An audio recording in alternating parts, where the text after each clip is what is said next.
غزہ میں قتل و غارت گری کے 2 ماہ مکمل۔ صہیونی فوج کے شمالی حصے میں اسکولوں، پناہ گزین کیمپوں سمیت کئی مقامات پر فضا، زمین اور سمندر سے بمباری۔ دیر البلح میں 45 سے زائد فلسطینی شہید کر دیے۔ 61 روز میں شہید فلسطینیوں کی تعداد 16,000 سے بڑھ گئی۔ 42,000 سے زائد زخمی۔ حماس نے ایک بار پھر حملے رکنے تک کوئی قیدی رہا نہ کرنے کا اعلان کر دیا۔ غزہ سے تمام قیدی واپس نہیں لائے جا سکتے۔ اسرائیلی وزیر اعظم کے بیان سے متاثرہ خاندانوں میں غم و غصہ۔ غزہ میں وبائی امراض پھوٹنے لگے۔ فلسطینی حکام کے مطابق سانس کی تکلیف کے کیسز 1,17,000 سے بڑھ گئے۔ ڈائریا کے 86,000، جلدی امراض کے 50,000 کیس ریکارڈ۔ 5 سال سے کم عمر بچوں کے ہزاروں بچے پانی کی شدید کمی کا شکار۔ غزہ میں اسرائیل کی جانب سے امریکی ساختہ J-10 بموں کے استعمال کا ثبوت سامنے آ گیا۔ اسرائیلی طیاروں نے غزہ میں امریکی ساختہ بم 2 بار گھروں پر گرائے۔ دونوں فضائی حملے 19 بچوں سمیت 43 فلسطینی شہید ہوئے۔ ایمنسٹی انٹرنیشنل کی رپورٹ۔ فلسطینی مجاہدین کی صہیونی افواج کے خلاف بھرپور جوابی کارروائیاں۔ القصام اور القدس سمیت مختلف مزاحمتی تنظیموں کے حملے جاری۔ اسرائیل نے مزید 2 میجرز کی ہلاکت کی تصدیق کر دی۔ غزہ میں مارے گئے اسرائیلی فوجیوں کی تعداد 82 ہو گئی۔ 7 اکتوبر سے ہلاک ہونے والے فوجیوں کی تعداد 408 ہو گئی۔ اسماعیل خان میں، ٹانک میں، لکی مروت میں کوئی پولیس نہیں ہے۔ رات کو سارے علاقے جو ہے مسلح لوگوں کے ہاتھ میں ہوتے ہیں، دن کو پولیس آ جاتی ہے۔ تو اس سارے صورتحال میں کیا انتخابی مہم چلائی جا سکے گی، ایک سوال ہے۔ مولانا فضل الرحمان نے انتخابات کے لیے امن و امان کی صورتحال پر سوالات اٹھا دیے۔ ڈیرہ اسماعیل خان، ٹانک اور لکی مروت میں رات کو مسلح افراد گشت کرتے ہیں، صبح پولیس آ جاتی ہے، ایسے میں انتخابی مہم کیسے چلائیں؟ JUI سربراہ کا سوال۔ ساتھ ہی واضح کر دیا الیکشن کا التوا نہیں چاہتے۔ عام انتخابات کے لیے وزارت خزانہ سے الیکشن کمیشن کو مزید 17 ارب 40 کروڑ روپے جاری۔ اب تک مجموعی طور پر 27 ارب 40 کروڑ روپے کی ادائیگی۔ بجٹ میں الیکشن کے لیے 42 ارب روپے مختص کیے گئے تھے۔ تحریک انصاف کے بانی رہنما اکبر ایس بابر نے انٹرا پارٹی انتخابات چیلنج کر دیے۔ الیکشن کمیشن میں باقاعدہ درخواست دائر، پارٹی الیکشن کا لدم قرار دینے اور بلے کا نشان استعمال کرنے سے روکنے کی استدعا۔ نئے پارٹی الیکشن کے لیے الیکشن کمیشن غیر جانبدار تیسرا فریق مقرر کرے، درخواست میں موقف، ویڈیو فوٹیج اور دیگر شواہد بھی جمع کرا دیے۔ نون لیگ، پیپلز پارٹی اور JUI کے عہدیدار بلا مقابلہ منتخب ہوتے ہیں تو PTI پر اعتراض کیوں؟ تحریک انصاف کے رہنما حامد خان کا مخالفین کو جواب۔ PTI اور بانی کے ساتھ بدترین جبر کا دعویٰ۔ انتخابات میں قریبی عزیزوں کو پارٹی ٹکٹ دلوانے کے لیے نون لیگ کے مرکزی رہنماؤں کی بھاگ دوڑ۔ احسن اقبال، رانا ثنا اور چودھری تنویر اپنے بیٹوں اور رشتہ داروں کو ٹکٹ دلوانے کے خواہش مند۔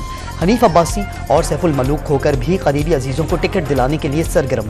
احسن اقبال کا پارٹی کے انتخابی ٹکٹوں کی تقسیم کے لیے شفاف طریقہ کار اپنائے جانے کا دعویٰ۔ پیپلز پارٹی نون لیگ کو ٹف ٹائم دینے کے لیے ان ایکشن۔ آصف زرداری نے لاہور میں ڈیرے ڈال دیے۔ پنجاب بھر میں ورکرز کنونشن کے انعقاد کا فیصلہ۔ پہلا میدان 11 دسمبر کو گجرانوالہ میں سجے گا۔ جیالوں کو عوامی رابطہ مہم تیز کرنے کی ہدایت۔ سربراہ مسلم نقاب چودھری شجاعت حسین کی زیر صدارت پاکستان مسلم لیگ کا اہم اجلاس۔ انتخابات کے سلسلے میں اہم امور اور ٹکٹوں کی تقسیم پر تبادلہ خیال۔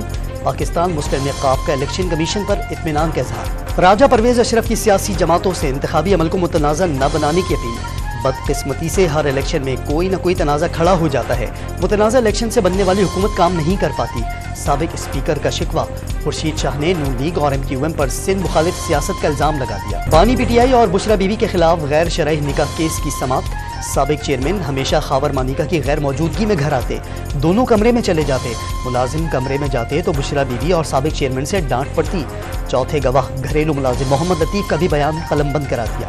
کیس قابل سماعت ہونے یا نہ ہونے پر دلائل طلب، سماعت 8 دسمبر تک ملتوی۔ سینئر سیاستدان اعتزاز احسن نے سائفر کیس کمزور اور صفر قرار دے دیا۔ PTI میں شمولیت کی باضابطہ دعوت کی تردید، مشکل وقت میں سابق چیئرمین کے ساتھ کھڑے رہنے کا اعلان۔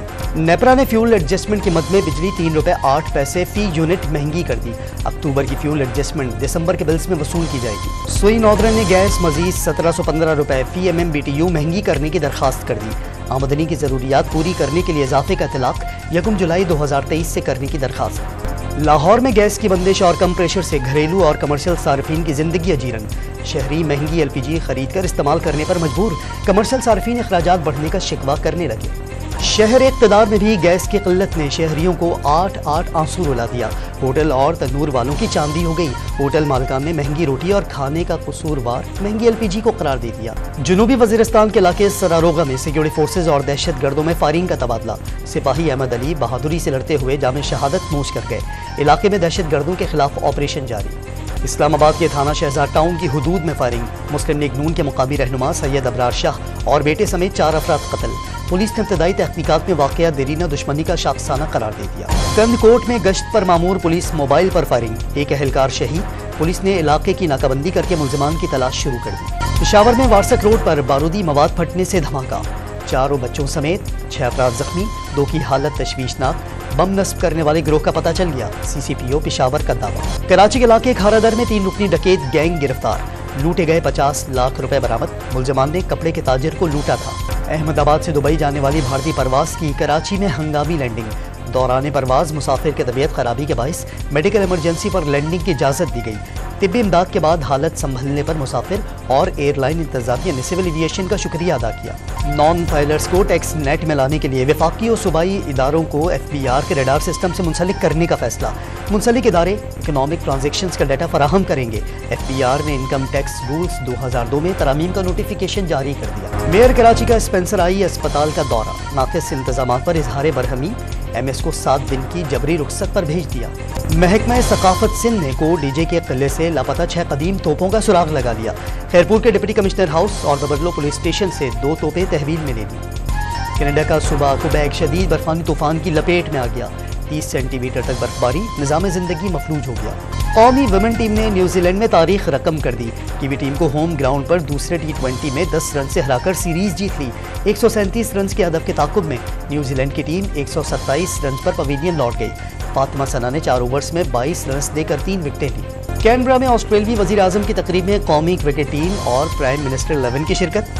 آسٹریلیا اور پاکستان کے درمیان ٹیسٹ سیریز اچھی رہے گی، پاکستانی ایک مضبوط ٹیم ہے، وزیر اعظم اینتھونی البانیز کی گفتگو۔ ٹیسٹ سیریز کی ٹرافی کی بھی رونمائی کر دی گئی۔ سرسبز اسلام آباد کے موسم پر زردی چھانے لگی، پت جھڑ کا موسم قدرت میں دلچسپی رکھنے والوں کو دعوت نظارہ دینے لگا۔ ویسے تو سارے موسم ہی بہت پیارے ہوتے ہیں، لیکن خزاں کا موسم ایسا ہوتا ہے جس میں پت جھڑ بہت زیادہ ہوتی ہے۔ اسٹل گڈ، اچھا ہوتا ہے، چینج ویسے بھی اچھا ہوتا ہے ہماری لائف کے لیے، دیکھنے میں بہت اچھا لگتا ہے، پکچرز بھی ہم بنا سکتے ہیں۔ کینبرا میں آسٹریلوی وزیر اعظم کی تقریب میں قومی کرکٹ ٹیم اور پرائم منسٹر 11 کی شرکت۔ آسٹریلیا اور پاکستان کے درمیان ٹیسٹ سیریز اچھی رہے گی، پاکستانی ایک مضبوط ٹیم ہے، وزیر اعظم اینتھونی البانیز کی گفتگو۔ ٹیسٹ سیریز کی ٹرافی کی بھی رونمائی کر دی گئی۔ سرسبز اسلام آباد کے موسم پر زردی چھانے لگی، پت جھڑ کا موسم قدرت میں دلچسپی رکھنے والوں کو دعوت نظارہ دینے لگا۔ ویسے تو سارے موسم ہی بہت پیارے ہوتے ہیں، لیکن خزاں کا موسم ایسا ہوتا ہے جس میں پت جھڑ بہت زیادہ ہوتی ہے۔ اسٹل گڈ، اچھا ہوتا ہے، چینج ویسے بھی اچھا ہوتا ہے ہماری لائف کے لیے، دیکھنے میں بہت اچھا لگتا ہے، پکچرز بھی ہم بنا سکتے ہیں۔